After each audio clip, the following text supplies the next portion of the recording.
Welcome back to the deep dive. Okay, let's unpack this. We're going on a deep dive today into the reemergence of Somalia.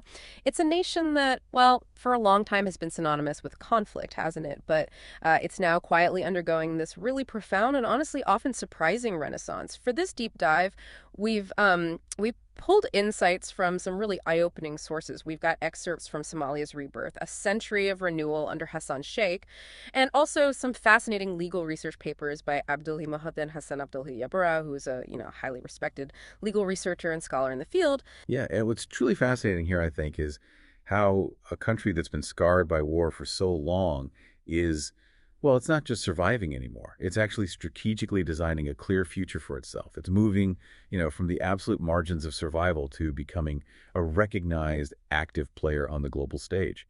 So our mission today really is to understand these memorable historic milestones that have been achieved, and also the ambitious vision that's guiding Somalia's future.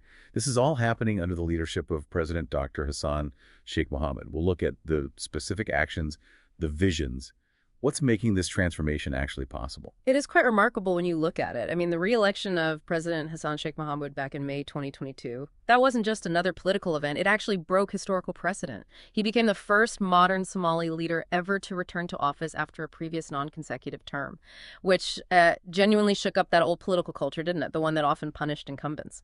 Exactly. Yeah. The sources really describe it as more than just a victory. It was seen as a clear referendum. A referendum on a leadership style that was built on conciliation, on humility, and importantly, on genuine reform.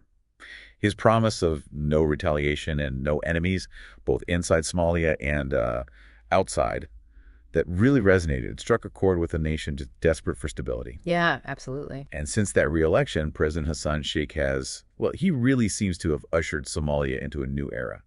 And not just through rhetoric, but through these tangible historic milestones we mentioned. At the very heart of this transformation is his hallmark initiative, the Centennial Vision 2060, or CV 2060. Now, this isn't just some policy framework. It's explicitly called a generational contract between the government and its people, right? Like a binding agreement to build a prosperous future by the centenary of Somalia's independence in 2060. A generational contract. Yeah. That's powerful framing. It is. And President Hassan Sheikh Mohamud himself put it quite clearly, saying, this vision is more than a document. It is a blueprint for change, a beacon to lead us toward a future free from the burdens of poverty, instability, and division. That's a powerful statement. But, given the scale of these ambitions, achieving some of those big wins, like the debt relief or lifting the arms embargo, what would you say was the most significant hurdle there? And how did the administration actually manage to overcome them? Because those are huge. That's a great question, because you're right. These were definitely not easy wins. Take the arms embargo, for instance. In December 2023, the UN Security Council finally lifted that 30-year embargo, 30 years, restoring Somalia's right to arm its own national forces. Now, this wasn't just some, global vote of confidence handed out easily. No, it was the culmination of years of demonstrating improved financial management, serious security sector reform, basically proving to the world that Somalia could be trusted with its own defense again. Right, building that trust back piece by piece. Exactly. And then there's the debt relief.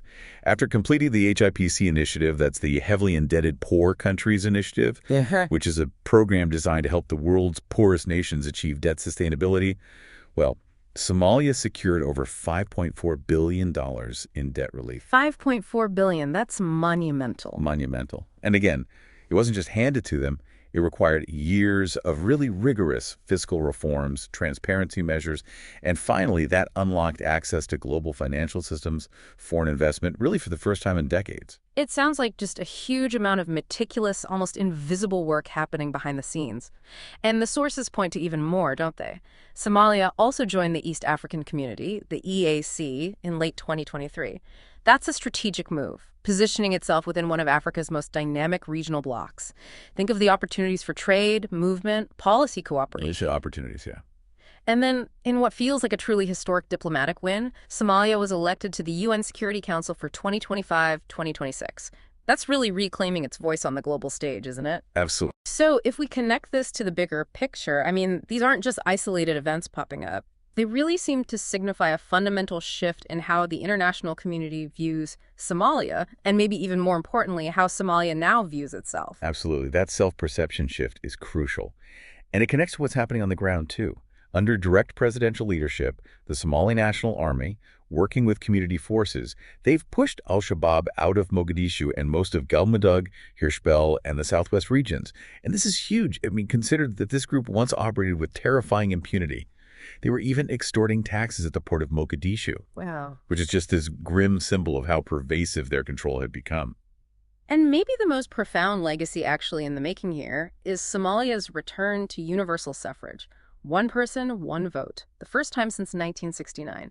That raises a really important question, I think. What does it actually mean for a country to restore one person, one vote after so long? Especially given the historical challenges that led to those indirect clan-based election systems in the first place. It's a massive step, a truly massive step towards genuine democracy. Yeah. In 2024, the federal parliament passed the electoral law, enabling exactly that. And we've seen reports, pictures of thousands queuing up in Mogadishu, waiting under the hot